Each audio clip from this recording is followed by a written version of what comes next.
Hey you guys, and welcome to Psalm Sunday. I'm Kimberly Freilinger, the hands on this channel, and I am really grateful you're joining us. If you haven't joined us on a Sunday Psalm before, the idea is that we're going through the book of Psalms to find refuge for challenging feelings. I noticed in my life when I come across a challenging feeling, I tend to want to overeat. That's my deal. Carried a lot of shame about it for years, but hey, it's gonna be healed by Jesus, and I can't do that till I bring it out in the light. And I know I'm not alone in this. And our culture runs to all sorts of addictions, whether it's zoning out by watching TV, street drugs, alcohol, binging anything, whatever we're doing to kind of numb the pain because we don't know how to deal with feelings. I felt like God nudging me, saying, just turn to my Psalms. Turn to my Psalms. They are a resource for you. So what we're doing is we're going through the Psalms, not every single one of them, because we'd be doing this series for like 3 years. And maybe we'll do it for 3 years, but not what I tend to do. So anyway, I'm getting sidetracked. The whole idea is that we're going through different Psalms together and either labeling the Psalm like I've done, like I've been writing the feeling just on top of the Psalm with a pen that I can read through, a marker that I can read through. And then in the column, I'm doing some Bible art journaling, and then I'm writing the truth. So if the feeling is, like we've talked about, feeling overwhelmed or overlooked or afraid, then what I'm looking to is in that Psalm, what does it actually say about us being overwhelmed? What does it actually say? What's the truth about when we're afraid? And David wrote most of the Psalms, and he is a man after God's own heart. And he still was able to express really raw, vulnerable, tough emotions and still find the heartbeat of God in his life for that. So that's what I want for us. I want us to be able to get really honest with ourselves about what we're feeling, and then take it to the throne room boldly and ask God for the truth in that situation and how he wants us to be able to overcome those feelings in him instead of through food or shopping or whatever our thing is that we run to. And because it's one thing to say just run to the Lord in prayer, but for me, I need something more practical and tangible. So God just gave me this idea of making the Psalms just a place where I can like thumb through. And these are the ones we've already done. You can see them on my channel here.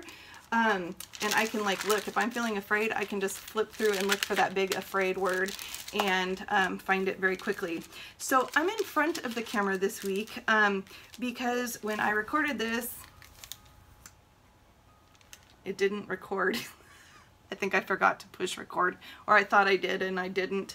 So the art isn't spectacular, but the message is. So the art is that. Yeah, I'll explain it in a little bit. The feeling that we're looking at in Psalm 16 is when God feels far away. Because I think for a lot of us that can be really confusing, and we don't know how to necessarily get closer to him if he's feeling like way out there and like he doesn't care about our problems. And maybe we've been taught that we shouldn't even admit that or tell God, you know, like, I think you've forgotten me over here. I'm kind of floundering. I need your help. I don't see you. And I think there's a lot of shame. Like, we don't normally go to church, I think, and say, hey, yeah, can't find God. I don't think he's a part of my life right now. I'm not really sure what's happening with that. But I know, because I know from myself and my friends and people I love that all of us go through seasons where we don't feel the presence of God and where we are floundering and we don't know what the truth is. We don't know what's going on, and it's really scary. And so again, let's just take the shame right out of it. Let's just talk about it, right? So I want to read you Psalm 16. And then we'll talk about why. Actually, I think I chose Psalm 15 and 16. So I'm going to read you both of those. Those really, the feeling around those was about what to do when God feels so far away. So they are both written by David. So Psalm 15 says, O Lord, who shall sojourn in your tent? Who shall dwell on your holy hill? He who walks blamelessly and does what's right and speaks the truth in his heart, who does not slander with his tongue, and who does no evil to his neighbor, nor takes up reproach against his friend, in whose eyes a vile person is despised, but the honors of those who fear the Lord, who swears to his own hurt and does not change, who does not put out his money at interest and does not take a bribe against the innocent. He who does these things shall never be moved. And then Psalm 16 goes on to say, Preserve me, O Lord, for in you I take refuge. I say to the Lord, you are my Lord. I have nothing good apart from you. As for the saints in the land, they are excellent ones, in whom is all my delight. The sorrows of those who run after another god shall multiply, but their drink offerings of blood I will not pour out, or take their names on my lips. The Lord is my chosen portion and my cup. You hold my lot.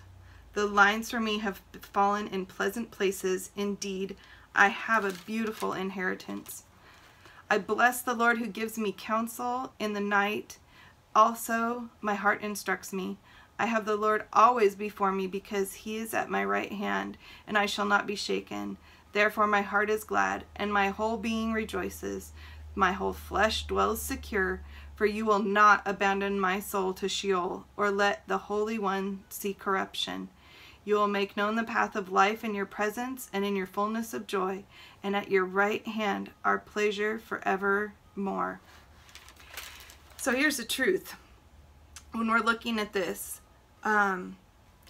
David says we can get honest about our feelings. David's like, okay, so who are you taking care of here, Lord? The righteous, the unrighteous, what's going on? What does it mean to be righteous? He's questioning all those things and kind of ferreting those things out. And then he comes around in Psalm 16 to say, okay, I need you. I need you, God. Preserve my life. And so we can presume that he was in a pretty desperate place. We know that his life was threatened multiple times. And so this was probably one of those times where David's life was literally threatened. And he really needed God to protect him. And what did he do? So he's probably hiding somewhere. He talks about dwelling in a tent and for protection. So that's what my picture is. That's a tent, y'all. That's beautiful. Just knocked my water on the ground. Hold on. Luckily it has a lid. All right, no mess. So you're just getting the real deal here. So we can dwell with the Lord, and the truth is that we can stand on solid ground even when it feels shaky, even when it feels insecure, because we can rest in him. He is our refuge. So the thing I want to kind of loop back around is that in Psalm 16, when you're feeling like God's far away or intangible, or you're not sure if he's actually working or hearing your prayers, what David does in this scary time in his life is he goes back and he remembers who the Lord is. He says he's a blessing. He gives me counsel. He instructs my heart. The Lord is always before me. He recites the truth about who God is, because we know the truth is that he goes before us, behind us, and beside us. He's ever present. He's all knowledgeable. He hears all of our prayers, and he loves us without condition. So when we start feeling like maybe he's forgotten us, we need to stand on the truth that he doesn't forget us. He sees us, and we get to dwell with him. Not only is he like this guy up in the sky that goes, yeah, keeping my eye on you. No, we get to dwell with him because he is our refuge. So what I'd like for you to do, I chose kind of the tent as a refuge, as kind of a symbol of refuge. But honestly, like when I go tent camping, I'm kind of like this wussy, wimpy person, and I get like terrified and I feel so vulnerable in a tent. So it's probably not the best metaphor for me, but it was the one in the Psalm. But what I'd like you to think about is a metaphor of refuge. What does that look like? If you think of one of the safest places in the world that you can be, what is that? How do you picture that? And then imagine that God's created that space for you, and he's not just created it for you, he's there with you. So take a look at this psalm when you feel like God's far away. Try to understand the truth of who he is. Recite that back to him to remind yourself of the truth. And then imagine yourself in that refuge. What does that refuge look like? Do you sit in his lap? Do you sit on the beach next to him? Do you sit in a tent? Is that your safe place? Is your safe place under the covers, sitting on the couch with a big blankie? What is your safe place? And then go there when God feels far. Go there. Whether it can only be in your mind because it's an imaginary